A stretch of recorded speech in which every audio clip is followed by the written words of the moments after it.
I'm just giving you a fair warning, you're probably not gonna like this video, because in the next few minutes, you're gonna find out the despicable, unjust, and outright indecent tricks that the super rich use every day to protect their money, get more of it, and get a competitive advantage over everyone else. And I'll be honest, this video might be triggering for a lot of people, because when you understand how the real world works, and that the rules that apply to you are not the rules that apply to the ultra rich, it's gonna change your worldview. Now, before you think that this is just about Gates and the Buffetts, it's not. These are tricks that I use myself. It's the tricks that my friends use, the people that I hang out with, my business partners, my business associates. It's the universal language and it's the universal playbook of those that are ultra achievers. Because listen, at the end of the day, we don't make the rules, we just play within them. Now you're probably asking, why am I telling you this? Because quite frankly, I had no one to teach me this growing up. I never met my real father. My stepdad cut off me and my mom when I was 11 years old, and quite frankly, he was never really around. I don't think he really cared that much. So from a young age, I had to learn what all of this stuff meant. And it's funny, growing up, before I'd ever actually made anything out of my life, I always used to think to myself, there's no playbook on how to be rich. There's no like guide or do this, do that. In today's video, I want to give you some concepts that have been the most useful to me in my journey. And then when I look around at some of my business partners and some of my entrepreneurial friends, that they employ the same tactics. So here are the 4 strategies that you need to understand.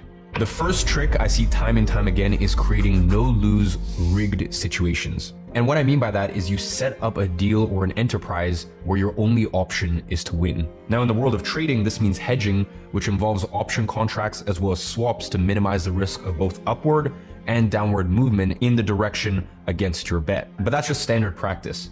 The more unjust situations I see every day are far more creative and lucrative. And for me, one of my favorite examples reading about growing up was a story that lies with Richard Branson. Now, I'm not gonna say that Richard Branson is God's gift to business, but when he first started Virgin Atlantic, he pulled off one of the greatest deals. And I remember reading about this when I was younger, where he actually structured an agreement with Boeing where he could return each one of the aircraft that he leased if his new venture didn't succeed. And you know, there's a very prolific saying that if you want to become a millionaire, be a billionaire and then buy an airline. So getting into the airline business definitely doesn't have the strongest track record when it comes to building someone's wealth and being a profitable venture. But he managed to create a no-lose rigged situation. This meant that he was able to purchase the aircraft essentially risk-free, dumping all of that risk onto Boeing. And you see this kind of asymmetry being leveraged by big businesses all the time. Another great example to look at is Jeff Bezos.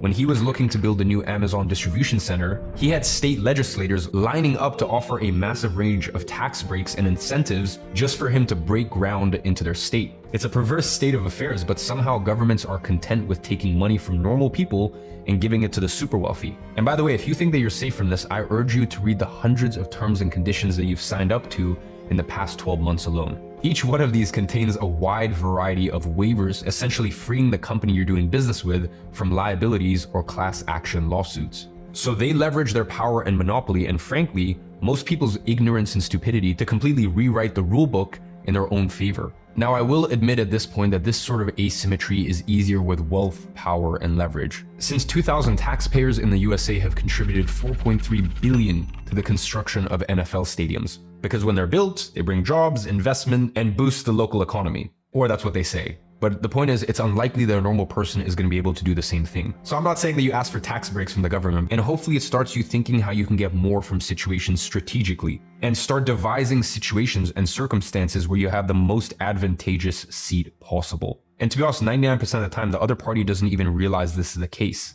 Now, of course, in order to do all of this, it helps to have a great lawyer. And that brings us on to our second point. You want to surround yourself with the right representation. If you've ever watched an episode of Suits, which I loved growing up, and wondered why they get paid so much, wait until you realize that for the ultra wealthy, these guys literally bend the rules of physics. And let me explain what I mean by this.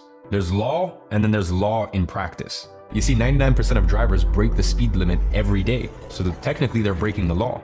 But most people are only unlucky enough to get caught speeding a few times in their life. You see, that's law in practice. And this divide is where the very best lawyers make their clients' fortunes. You could use an example like when Elon Musk bought Twitter. You see, the company was stuck with hefty leases on prime real estate in San Francisco. Now, with an absolute powerhouse of a lawyer, he employed a strategy where he essentially withheld rent from his landlords until they agreed to his demand of a reduction in rent. Because the landlord simply could not afford to litigate the case in court, whereas Musk could. It was basically a war of attrition. This was a calculated risk buoyed by a comprehensive legal strategy. Now, others utilize litigation as a sword, not a shield. Now, by this, I mean that the rich can afford to go to court. You can't. That means if you ever say anything negative or defamatory about someone, you're going to be bombarded with enough litigation to bankrupt you before you even get to court. Now, these are known as slap suits. You can look them up. And as illegal as they are, they're still deployed constantly with terrifying frequency. Next, there's accountants, and it's funny, people always ask me what I would do if I hadn't followed this journey in life. And honestly, I would have been a tax advisor. Complicated corporate structures, offshore structures, tax planning, wealth management, and accountants are the highest ROI investment that a business can make because they can take a business with a huge tax liability, register it offshore, engage in accelerated depreciation and loss harvesting, bringing their bill down to zero, all while rewarding the CEO with stock options instead of a traditional salary. And then finally, there's public relations consultants. Mark Wahlberg, Mike Tyson, Robert Downey Jr., every single one of these celebrities has committed some terrible crime. But you've either not heard about it or you've just forgotten about it. And that is the power of good PR. A good publicist can make any negative information about you disappear and rehabilitate even the most horrible public figures into beloved celebrities. And if you want to see the ultimate embodiment of legal representation in practice, just look at Donald Trump.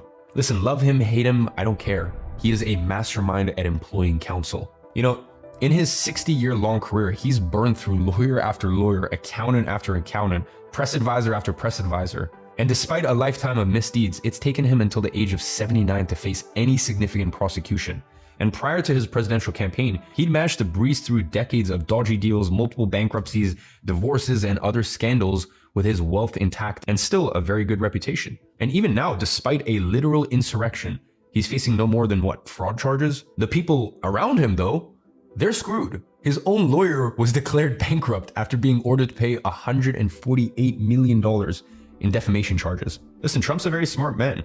Trump's going nowhere. Now, I hate to be the one to break it to you. I really do. But today, you subsidize some other rich guy's first-class flight. Not by buying a ticket in economy class or buying something on Amazon, but by using a credit card and failing to pay late. You've essentially subsidized the purchase of someone else using an Amex or other credit card. Stores have to pay a higher transaction rate for these cards, but they don't charge these customers anymore. Meanwhile, the people using these cards are accruing rewards points or cashback. And listen, I use this myself. I have multiple black cards in different currencies, and anytime that I'm flying commercial, all of my team that's flying with me always gets free upgrades. So my team flies all around the world in business class 95% of the time. And for me, it costs me absolutely nothing. And the same approach to money is reflected across the super wealthy.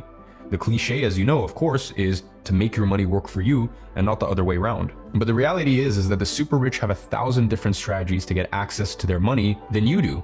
And let me ask you this, why does Apple, which has billions in the bank, they have such a massive cash reserve? Why do they routinely borrow money? It's not because they needed to, but because it was literally cheaper to loan the money and pay the interest than repatriate the money from other countries and pay tax on it. When they employed the strategy, it took their tax liability from 35% to 0.84% abroad.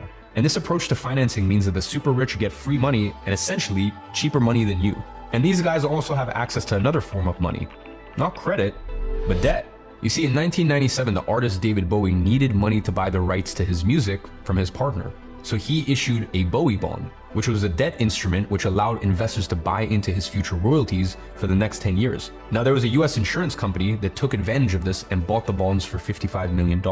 Next, the super rich are constantly building their competitive edge. One of the hardest lessons that I've had to learn in my own journey is the importance of staying in my own lane. Now, I'll be honest, most things I've turned my attention to in business have been massive successes. That's not a boast, by the way. I just did things in the right order. I had the right businesses at the right career timing. I wasn't trying to run before I could walk. My first business, an agency, was extremely simple, and it was a cash flow business. Now, after some of my initial success, I tried to parlay this into an entirely different industry. And I'll always be very honest with you when it comes to my failures or challenges.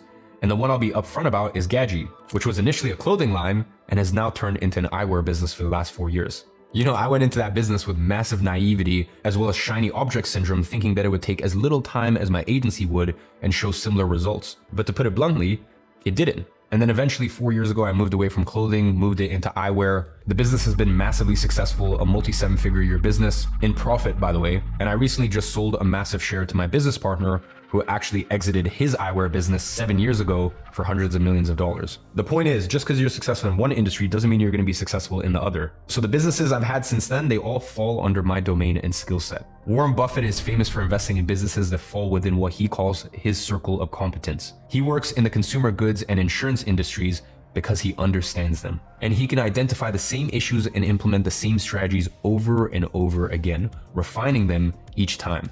And if they ever do work in other spheres, they leverage the talents and knowledge from the one that they are most comfortable in.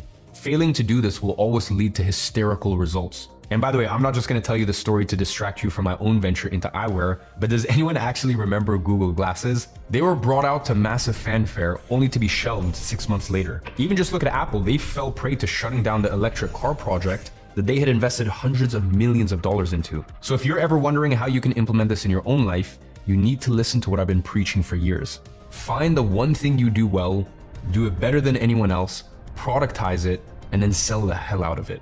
And once you have done this, apply the exact same skill set to your next endeavor. And just remember, you always want to find the right opportunity for your career stage. You don't want to get into a business that involves 10 out of 10 capital, as in money you need to put in, and 10 out of 10 skill set if you're just at the beginning of your journey. And honestly, if I really had to pinpoint one of the things that have made me the most successful today, it's that exactly right there. Always picking the right business model for the right stage of my career. So on that note, I hope you guys enjoyed today's video.